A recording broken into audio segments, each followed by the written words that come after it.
चलो दोस्तों, मैं आपका दोस्त डॉक्टर शिव कुमार आज फिर एक नई वीडियो के साथ। दोस्तों, आज हम लोग जिस मुद्दे के बारे में बात करने वाले हैं, यह प्रॉब्लम जनरली आज की तारीख में लगभग लोगों को होती है। और ये प्रॉब्लम है फंगल इन्फेक्शन की समस्या, जो कि आज की तारीख में लगभग लोगों को हो जाती है। और इसका ठीक होना तो आसान है, लेकिन समस्या ये होती है कि ठीक होने के बाद ये दोबारा होने लगता है। तो दोस्तों, सबसे पहले हमें ये जानना होगा कि फंगल इन्फेक्शन होता किस वजह से है, कैसे हो जाता है और हम उसे बचना कैसे। तो दोस्तों, फंगल इन्फेक्शन एक ऐसी बीमारी है जो यदि आप किसी फंगल के पेशेंट के आसपास रह रहे हो या किसी को फंगल है, आप उसके साथ रह रहे हो, उसके साथ आपका उठना बैठना है, या जो कपड़े वो यूज़ करता है, जो टॉवेल वो यूज़ करता है, आप भी उसका यूज़ करते हो, या उसके हाथ में पहना हुआ कोई भी ब्रेसलेट, घड़ी, कुछ भी ऐसा जो उसको टच होता हो और आपको टच होता हो, तो उससे फंगल इन्फेक्शन आपको होना बहुत ही आसान होता है। फंगल इन्फेक्शन जनरली दोस्तों एक से ही किसी दूसरे को होता है। फंगल इन्फेक्शन अपने आप किसी को नहीं होता है, ना ही अपने आप वो पनपता है। वह हमेशा एक से दूसरे को, दूसरे से तीसरे को मिलता है। तो दोस्तों, सबसे पहले तो ये याद ध्यान रखें, यदि आपके घर में या यदि आपके संपर्क में कोई भी ऐसा पर्सन है जिसको फंगल इन्फेक्शन है, आप उससे उचित दूरियां बना कर रखें। यदि आपके उसके टॉवेल या कपड़े सेम हैं तो आप अलग अलग रखें। उसकी किसी भी वस्तु को आप छुएं ना, वो जहाँ पर बैठे आप वहाँ बैठे ना। उचित दूरियां बना कर रखें ताकि फंगल इन्फेक्शन से आप दूर रह सकें। फिर दोस्तों, फंगल इन्फेक्शन देखने में कैसा होता है। फंगल इन्फेक्शन जब होता है दोस्तों, तो जनरली ये वाइट कलर में चला जाता है या समथिंग पिंक कलर में चला जाता है और उभरा हुआ होता है। ये होता है फंगल इन्फेक्शन, जिसके बड़े बड़े चकत्ते पड़ जाते हैं, स्पॉट पड़ जाते हैं, उसे फंगल इन्फेक्शन बोलते हैं। रफनेस हो जाती है स्किन में बहुत ज़्यादा।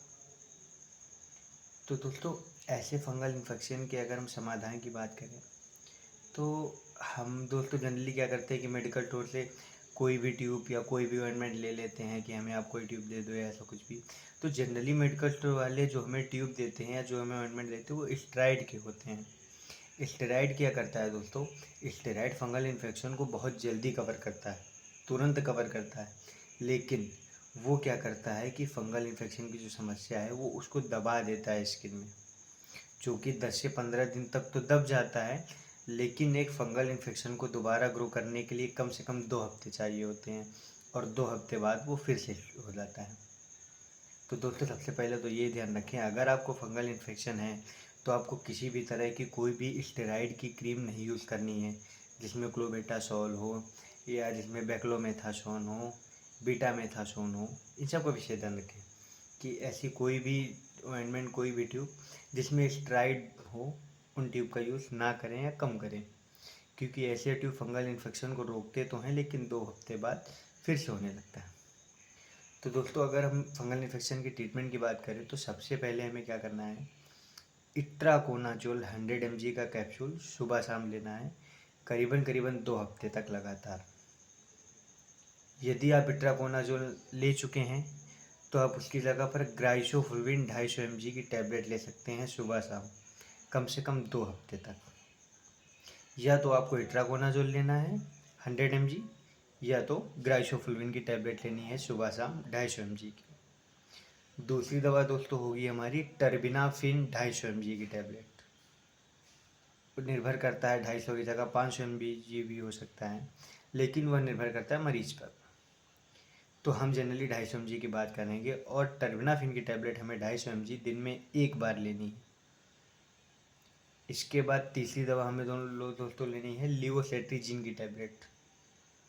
लिवोसेट्रिजिन एक एक टैबलेट सुबह शाम 5 mg की लेनी है। हमारी कौन कौन सी दवा हो गई, पहली दवा इट्राकोनाजोल या ग्राइसोफुल्विन सुबह शाम। दूसरी दवा होगी हमारी लिवोसेट्रिजिन 5 mg की सुबह शाम। तीसरी दवा हमारी है टर्बिनाफिन 250 mg की दिन में एक बार। इसके बाद दोस्तों, जो हमें चौथी दवा लेनी है वो दवा होगी दोस्तों हमारी एटारेक्स 10 mg, और ये तभी लेनी है जब बहुत ज़्यादा खुजली आपको महसूस हो, अदरवाइज इसका सेवन नहीं करना है। अब दोस्तों, ये तो बात हो गई दवा की। हमें ये देखना है कि हमें लगाना क्या है इस पे। तो सबसे बड़ी समस्या, यदि आप चाहते हो किसी साबुन का यूज़ करना ऐसा कुछ, तो आप टेटमोसॉल साबुन आता है उसका यूज़ कर सकते हो आप, यदि आपको फंगल इन्फेक्शन है, ऐसी कोई समस्या है। लेकिन दोस्तों अगर बात आती है ट्यूब की या क्रीम कौन सी लगानी है, तो दोस्तों अगर आपको फंगल की समस्या है तो आपको एंटी फंगल ही क्रीम लगानी चाहिए, किसी भी तरह की कोई स्टेरॉइड क्रीम का यूज़ नहीं करना है। एंटी फंगल क्रीम कौन कौन सी होती हैं, जैसे फ्लूकोनाजोल की क्रीम हो गई, या फ्लूकोनाजोल नहीं तो कीटोकोनाजोल की क्रीम हो गई, या लुलिकोनाजोल। आपको बस इन 3 ट्यूब का यूज़ करना है, या तो फ्लूकोनाजोल, या तो लुलिकोनाजोल, और या तो कीटोकोनाजोल। इनका यूज़ करना है और इन दवाओं को खाना है मात्र समथिंग 2 हफ्ते तक। दोस्तों आप देखेंगे कि आपको अच्छा रिजल्ट मिलेगा और आपकी बीमारी दोबारा नहीं होगी। तो दोस्तों विशेष ध्यान रखें, मैंने जो जो दवाएं बताई इन दवाओं का सेवन करें यदि आपको फंगल की समस्या है तो। फिर भी अगर इस टॉपिक से रिलेटेड आपका कोई भी क्वेश्चन या क्वेरी हो तो आप मुझसे कमेंट बॉक्स में पूछ सकते हैं। धन्यवाद।